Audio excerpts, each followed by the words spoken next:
All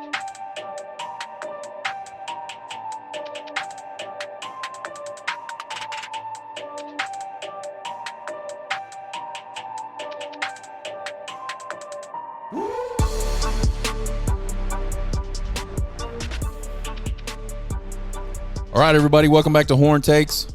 It's Friday afternoon. Actually, it's Friday morning still. Close enough to Friday afternoon. Cinco de Mayo. Hope you guys have a good Friday. Go do some T-Mam, some Tex-Mex and margaritas. We're going to do another edition of the Bullpen today. We're going to do 2 podcasts today and 2 live streams today. We're going to knock out another edition of the Bullpen, talk about Texas baseball for this last week and heading into the weekend with KU. And then we're going to do another edition of From the Cheap Seats. We're going to talk some Texas football. We're going to talk some draft stuff. We're going to talk about 3 phases and 3 keys to those phases for the 2023 season. But let's get into some college baseball. Before we get into the Texas stuff, Bama fires Brad Bohannon, head coach, for, quote, among other things, violating the standards, duties, responsibilities expected of university employees. So Alabama's had a rough, I guess, winter and spring from a sports perspective, from a coaching perspective, from like a scandal type perspective. Had the whole deal with the basketball team, I guess around November, December timeframe with the unfortunate incident involving a gun and the loss of life there. And then here recently, Brad Bohannon and Alabama baseball make the news for the wrong stuff. He got sued in April by Johnny Blake Bennett. I don't have any idea who that is. He's a former player there. He alleged negligence, wantonness, and breach of agreement for the mishandling of an injury. Apparently, he was a pitcher, had some arm problems, and according to him, coaching staff at Alabama didn't care.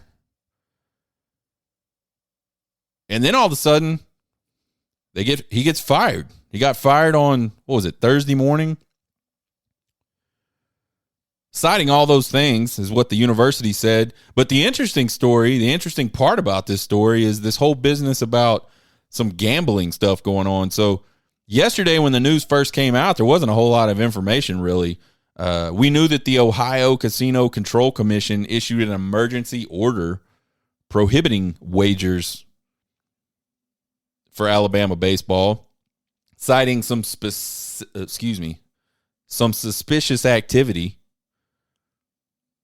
And come to find out that the suspicious activity was Bohannon colluding with some dude that placed a massive bet on LSU last Friday night, the circumstances of which were Alabama had to scratch their starter. Don't know why, don't really care. But as soon as they scratch their starter, all of a sudden, all this big money goes in on LSU. LSU ends up sweeping Alabama, which I'm sure was the main deciding factor. Probably didn't have anything to do with the illegal gambling. I kid. I'm sure it did. But what a really weird story. I saw a TikTok video the other night. I don't know shit about, I'm not involved majorly in the world of wagering or anything like that. I understand the point spreads and I understand the odds and all that good stuff. I get the math of it, right? But I'm not deep into that world. There was a guy on TikTok last night that did a little quick video about this situation. Apparently he is. And he said basically anything over a few $100 for a college baseball game is a huge red flag in the gambling world. I don't know if anybody that listens to this is involved in gambling that could corroborate that story, or if anybody that sees, maybe I'll do a snippet of this part on TikTok. If any of you guys know, chime in. I'm interested to know, honestly, genuinely interested in understanding that.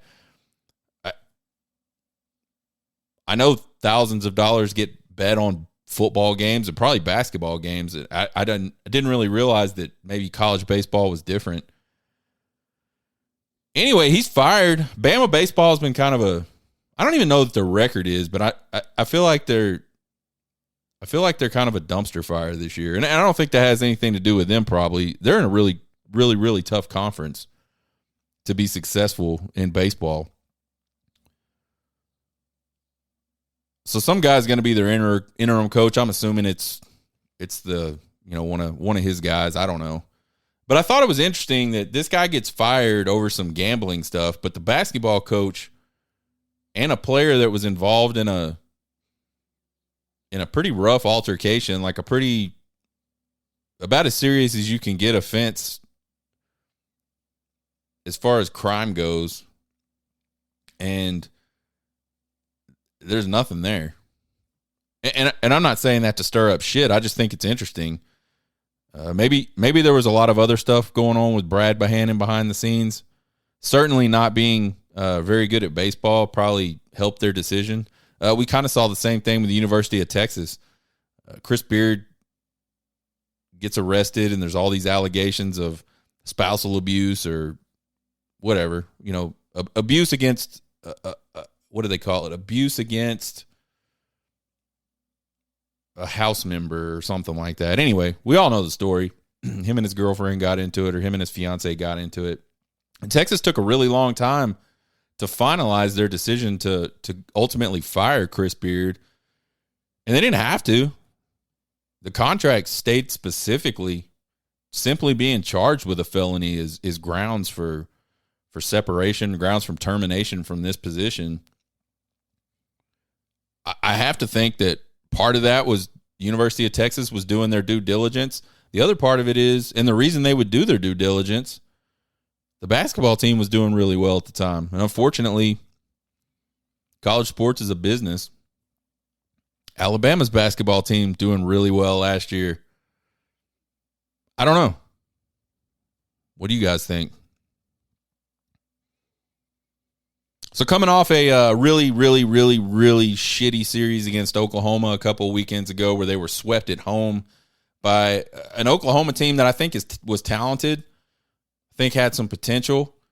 But honestly, looking at their record and just what they had done that season, there's no way they should have swept Texas. But they did. They walked into Disch Falk Field and jumped on Texas, took advantage of Texas mistakes, pitched really well themselves. Kept Texas off balance, kept Texas hitters off the base pads, really, in that series. So we talked about the wheels possibly coming off. We talked about heading up to Fort Worth. And TCU at the beginning of the year was a team that we looked at and said, man, I think TCU is going to be a pretty good team. They're going to be a team everybody's going to have to play through to win a Big 12 championship. And that just really hasn't. It just really hasn't come to fruition. They've had some struggles. They still got some talent, though. And Texas is bad on the road. So we talked about this series going up to TCU as being kind of a make or break. Maybe not a make or break, but definitely a crossroads for Texas. They can quit, feel sorry for themselves. Hey, we just got swept by Oklahoma. We suck. And go up and just absolutely have the wheels come off in TCU. And they didn't do that. They went up there and won the first two games. This was a series that got pushed to Saturday, Sunday, Monday due to some really rough weather in the DFW Plex area. I call it the DFW Plex, by the way. Some really rough rough weather in that area on Friday. So they pushed it to Saturday, Sunday, and Monday, and the first two games went pretty good for Texas. Actually, they went real good. They won game 1, 8-4. They had 11 hits, 5 home runs, 3 doubles in that. This was a game where apparently the wind was blowing out at Mach 50, and if you just popped the ball up, it was about to be a home run. They had 3 doubles, 3 stolen bases. They did strike out 14 times, which has been a really big problem for Texas all season, really. But it certainly reared its ugly head in the Big 12 play. Lucas Gordon went 8 innings of really, really good baseball. He gave up 6 hits, 2 home runs, and again, you You get the ball in the air and it was going to be home runs. So a lot of these plays that on a regular day or the wind blowing in a little bit, certainly a cool day, these balls aren't leaving the park like they were in that game. He did walk one. He had 4 earned runs on 115 pitches, which I believe is a career best for Lucas Gordon. I think the 8th inning was a career best as well for Lucas Gordon. So he's really starting to hit his stride and peak at the right time for Texas. He's been good all season. It was really good to see him go be good again. Heston Toll closes out the 9th in just 15 pitches. That's been a problem. It's been a problem with any of the guys out of the bullpen. And some of these guys that David Pierce is asking to come out of the bullpen today are guys that have started games in the past this season. So Heston Toll comes on, throws strikes. Again, that's been a problem. They've had guys that just come in and they cannot throw strikes. So game 1, real nice game. Game 2 was a close game, 3-2 win. Texas had 5 hits, 2 stolen bases, only 6 strikeouts. But they managed enough offensively and did enough with the pitching staff to get a 3-2 win. DJ Burke got the start. He went 2 innings, gave up 3 hits, 1 walk, 1 K. LBJ comes on in the 3rd, who LBJ's been a guy that's started the season out of the bullpen, they tried him a couple games, I think, as a starter, a weekend starter. And he did really well. I don't understand why they went away from that. We'll talk a little bit about that later. But he goes 6 in a 3rd innings, only giving up 3 hits, 6 Ks. And then David Shaw comes on with 1 down in the bottom of the 9th. Only needed 7 pitches to get the save, to get 2 outs. And that type of production is what we've seen from the bullpen prior to this sort of Big 12 meltdown. We've seen the bullpen come in and, for the most part, be pretty dominant and really filling up the strike zone. And that's just kind of gone away. So it was good to see that again. It was good to see pitchers be able to, especially relief guys, come on and get you through some innings. Game 3 was an absolute fuck. It was kind of what I thought we would see most of the weekend against TCU. I think I predicted a loss in this series. Can't remember. But Monday's game was definitely a mess. Texas had 12 hits, 3 walks, 9 Ks. Needed 7 pitchers to get through the game. They gave up 19 hits, 6 walks, 2 hit by pitchers, 1 wild pitch, and only 4 Ks all afternoon. I was excited about this game 3, and I think most Texas fans were excited about this game 3. And if you're really a fan of college baseball, pitching in particular, you had to be excited about Tanner Witt's debut. This guy messed up his elbow warming up for a game against the aforementioned Alabama Crimson Tide last year. Ends up being a Tommy John deal. He had the surgery. He's been going through the rehab. Finally gets to come out and pitch. We knew he was only going to pitch a few pitches. He only ended up making it 2/3 of an inning on 23 pitches, which is 3 more than I think they wanted to give him. He yielded 3 runs on 2 hits, a walk, and a hit by pitch. So he didn't have a great first outing, but I don't think there's any reason to be concerned there. I don't know. I didn't get to see him pitch. I told myself all morning, this game is coming on. Make sure you turn this game on, and I didn't do it until, 20, 30 minutes into the game. He was already off the bump by this point. I had not heard anything negative about his velocity and his stuff.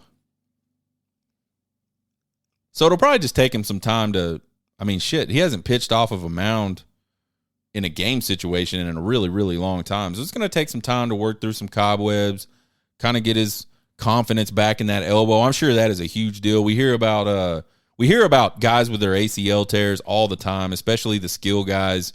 It takes a really, really long time to trust that joint because let's face it, and I've never had an ACL tear, but I've had knee sprains and ankle sprains, pretty severe ones, especially the ankles.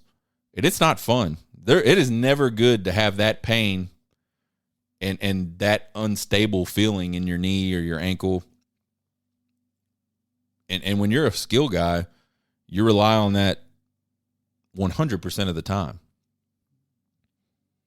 So it's going to take Tanner a while to really trust that elbow. And I'm sure in the back of your mind, you're thinking, man, this next pitch could be another, back step in my recovery, or maybe it ends my career. So there's a lot of stuff mentally to deal with there with that type of injury. I think Tanner Witt will hopefully get into a rhythm and be able to give Texas some solid innings for the remainder of the year. Now, whether it's enough to make a huge difference, I don't think any Texas fan should count on that, especially, but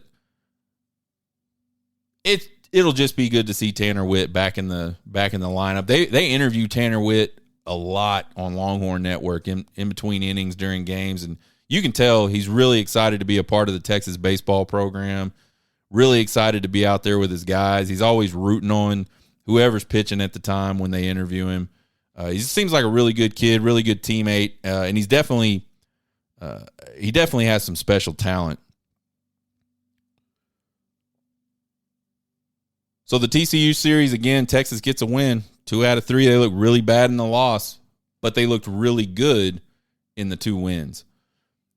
And I think that's the type of, again, potential this team has, is they have the potential to be able to be a really solid team.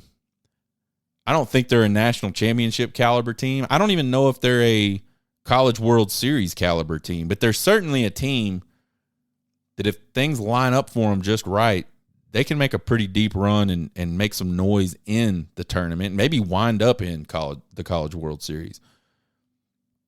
A lot of times teams, there's a difference between deserving to be where you're at and being able to compete where you're at. So I think Texas is a team that could do enough to deserve to be in the College World Series. I don't think Texas is a team that can compete at the College World Series today.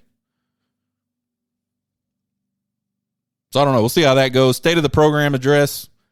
Texas 30-16 on the season. Not bad, not great. 10-8 in conference is good for 4th right now. They're 4 games back. This team finished 5th in the conference last year. Baseball is one of those games where your regular season record is not so important. It's really about how you're set up as a team to handle playing multiple games in a short period of time. And it's about whose lineups can get hot at the right times, especially when you talk about postseason. The goal for every baseball team, of course, all baseball teams in college, they want to win their conference. They want to win their conference tournament. They want to go win the College World Series. But really the goal for every college baseball team should be do enough to get into the postseason. And then from there on, all bets are off. There's no telling what's going to happen. They have the KU and the West Virginia series to go. They play a series against, who is it? I forgot. Should have wrote it down. They play a series against out-of-conference team next weekend to split the final 2 series with KU and West Virginia. Offensively, this team batting .288 as a team. That's 98th out of 295 teams in D1 baseball. It's not great. They're tied for 68th in home runs with 60. 60 home runs, not a lot, especially given the historic year last year. They're tied for 37th in doubles with 95, and 10 more, they'd be in the top 10. So they're not far off The rankings kind of throw you off. There's a huge difference between 1 through 10 and 30th, right? Conceptually. But numbers-wise, not a huge difference in what they've been able to do. They're tied for 71st in triples with 11. So a lot of extra base hits for this team. They got 5 guys batting over 300 right now. Peyton Powell's at 357. Porter Brown, 333. Garrett Gillimet at 322. Eric Kennedy at 320. And then Dylan Campbell at 320. Dylan Campbell spent a lot of the beginning of the season struggling, hanging out in the low 200s. And he's been one of the guys that has really come on. He didn't come on anything. He's come on in Big 12 play, kind of giving them a shot in the arm offensively, which they needed because headed into Big 12 play, Peyton Powell and Eric Kennedy were absolutely on fire. Huge numbers, well over 400, lots of home runs, lots of extra base hits, and they've kind of cooled off a little bit the further we've moved into Big 12 play. Still doing pretty well. So there's some sticks. Over half the lineup there is hitting over 300. That's good. The problem is, like, the bottom of the lineup, those guys that aren't hitting in 300s are terrible. And I don't mean that negatively. They're just not producing. They are really, really struggling at the plate. And the guy that is the most frustrating out of all of them, most of those guys are young guys or they're new to the team. They don't have any college baseball experience, really.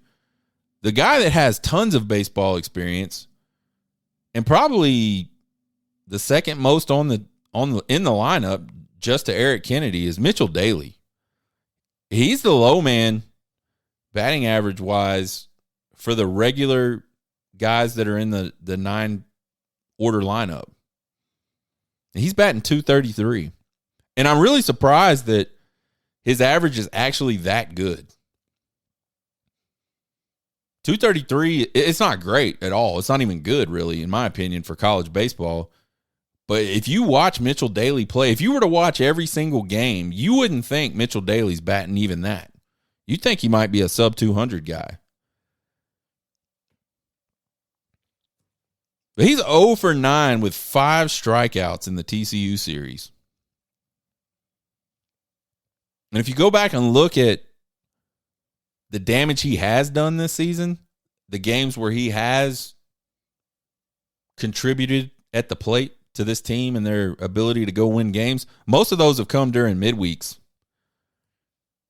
and some of the weaker weekend series to start the season off.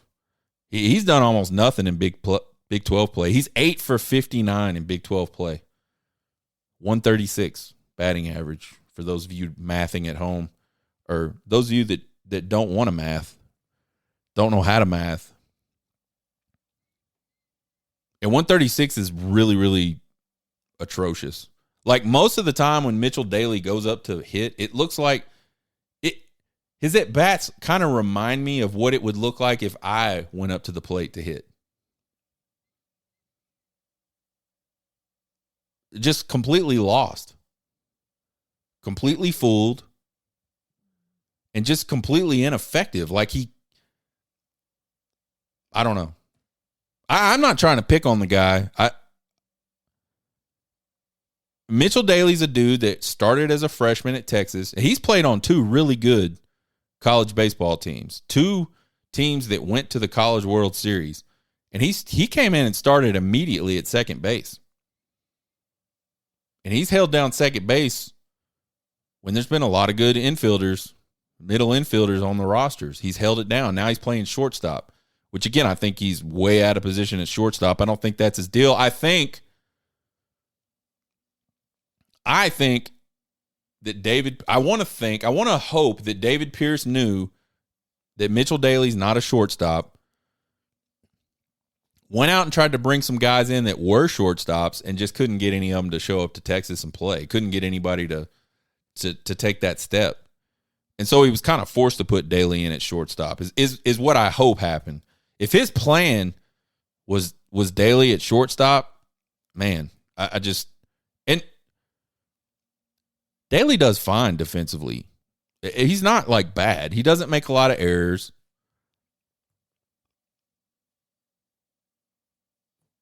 He's just not athletically good enough to be an elite shortstop in college baseball. That's it. That's the knock on him. And I don't even know that that's a knock. It shouldn't be a knock. There's not a lot of guys. I mean, there's a lot of guys that are playing shortstop in college baseball that aren't elite shortstops. They're really, really good, but they're not elite. So maybe that's maybe it's unfair for me to judge him that way, but that's how I judge him. Anyways, Mitchell's started since he was a freshman. He hit well into 300 his freshman year. His sophomore year, it dropped quite a bit below 300. And now, again, he's sitting at 233. And if things keep up the way they have been in Big 12 play, he might be flirting with 200 or a sub 200 batting average by the time it's all said and done. And it's frustrating because, A, you're one of the most experienced guys here. And B, the team needs you. He's just not getting it done. Problem is, there's nobody else back there to get it done. David Pierce, for whatever reason, has got himself in this situation where there's just not a lot of – there's probably some guys behind him that might be able to be better fielding. But again, fielding is not his problem. Errors aren't a problem. Physically, he's limited. He can't make plays in the hole. Like, there was a play, I don't even remember if it was TCU. It must have been TCU. It was either TCU or the midweek last week. Nice hit ball into the hole. He got to it, cleaned it, or fielded it clean. He just couldn't get the ball over to first in time. And an elite shortstop, Trey Faltini, makes that play. And Trey Faltini makes that play, and he could probably make that play in his sleep.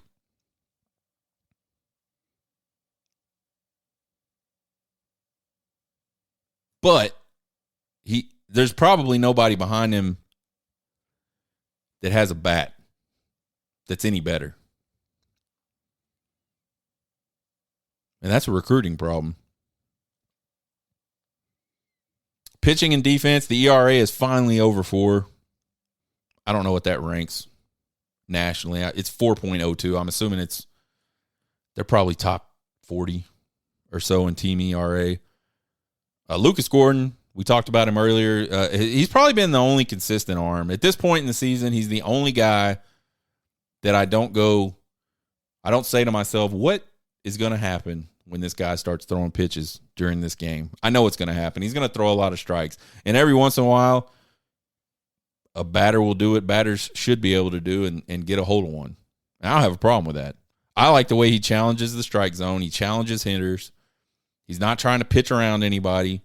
He's not looking necessarily to strike people out, although he does. He's just got strikeout type stuff.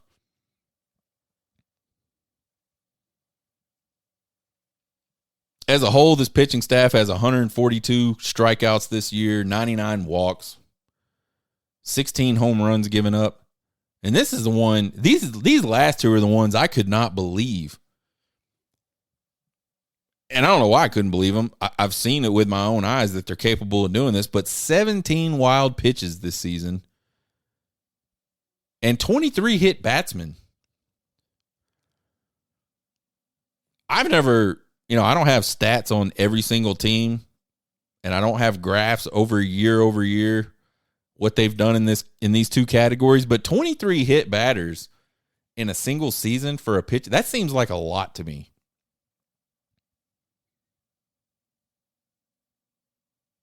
Maybe somebody out there can tell me how good or bad that is. It sounds really bad to me. Texas is 19th in the country in fielding percentage. They field about 98%. Actually, they field exactly at 98%. And you look at one of the interesting things about that stat to me is as I've found those stats, I'm obviously looking at the teams around them. There's not a lot of SEC teams in the top of the country at fielding percentage. Kentucky's way up there. And there was one other one that was up there, but most of the most of the good teams, I think Florida was up there pretty high in fielding percentage. Most of those other good teams, Tennessee, LSU, Vandy, they don't field that great. So again, I mean, just an observation.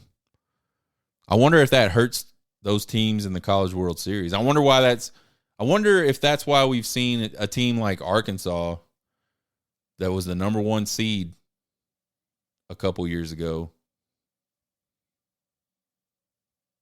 not even advance out of their own region. Or I wonder if that's why we saw a Tennessee team couldn't make it out of their super regional against a team that just wasn't all that good. Maybe I have those two backwards. One of those teams didn't make it past the regionals, and one of those teams didn't make it out of the super regionals. And both of those teams were very highly rated, had tons of wins, very little losses. That might be the thing that is sort of the weakness of SEC teams. A lot of those teams can hit. A lot of those teams have really, really good pitching. But a lot of those teams don't field the ball very well. Lots of errors. To wrap up the state of the program address into a nice little bow, and I alluded to it a little bit earlier in the show, is I think this Texas team could still be a dangerous team. I think they can make some noise. They have struggled mightily in Big 12 play in terms of the pitching staff being able to come in and just throw strikes. Like, do the most basic thing that a pitching staff is supposed to do. They've struggled at times to do that. And they've struggled themselves with striking out. They got a lot of strikeouts. But I think talent-wise, it's there. They have the ability to go and possibly make a pretty deep little run into the tournament. I don't think that hosting a regional is out of the question, but I think Texas fans need to prepare themselves for the fact that they probably won't see a single postseason game at Dish Falk Field this year, which is a rarity. It's happened before, but it's a rarity. So the wheels aren't completely off yet. We talked last week about how the wheels were coming off. Someone hung over the side of the wagon and got a wrench on those lugs and got them screwed back down a little bit at TCU. We'll see what they can do against KU. KU should be a non-event series, should be. And then they have West Virginia at home to end the deal. And West Virginia might be playing the best baseball out of any Big 12 team at this point, which I don't think anybody would have predicted ever in the history of baseball that West Virginia would be one of the more consistent and better teams in the Big 12 in baseball at any point in any time, era, ever. But here we are, and that's what we're seeing. So that'll be a tough series. KU series this weekend. KU is 21-23. They're 6-12 in conference. They did sweep Baylor, which Texas was unable to do. And they did go to Morgantown and win a series against the aforementioned West Virginia Mountaineers. Their other win in Big 12 play was against Oklahoma, who swept Texas. So kind of like we talked about Oklahoma being a team that you look at the record and you say, God dang, they are terrible. And then you look a little past that and see who they've played and how they've competed against some of those teams. KU's competed with some decent teams, and they've won a series against a really good team. Right now, KU's on the bubble for the Big 12 tournament. There's 9 baseball teams in the Big 12 that play baseball today. One of them doesn't make it. They take 8. So right now they're sitting in the 8th position for the Big 12 tournament. Games start tonight, Friday at 6 p.m. We got Saturday 2 p.m. and Sunday at 1 p.m. All games are on ESPN Plus. So check that out. Got some time. Supposed to be good weather this weekend, at least in my part of Texas. I don't know what's going on everywhere in Texas. Big state. My prediction for this series, I think Texas will win the series.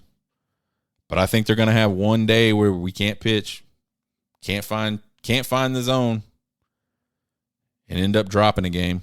It's on the road. Texas hasn't played well on the road.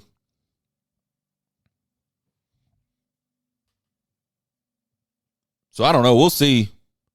We'll see how that goes. Honestly, at this point, I wouldn't be surprised with anything Texas has done or will do. It would not surprise me if they lost the series. I think the only thing that would surprise me about the KU series is if they got swept. I just can't imagine a team as talented as Texas, regardless of having to go on the road and regardless of the struggles, finding a way to lose all 3 of those games. But we'll find out. Join us later today. We'll do From the Cheap Seats. Talk about Texas football. Talk about the draft. Some things that Texas needs to do going into next season. A little more Deion Sanders. He's being crazy again. And then join us next week on the Bullpen. We'll talk about the KU series. And we'll talk about the last Big 12 series coming up. Subscribe to the podcast anywhere you listen to podcasts. Subscribe to the YouTube channel. Find me on TikTok, Twitter, Facebook, YouTube, all at Horn Takes. You can email me at horntakespodcast@gmail.com with all your questions, comments, concerns, and criticisms. I love them all. You guys have a good weekend. Hook 'em.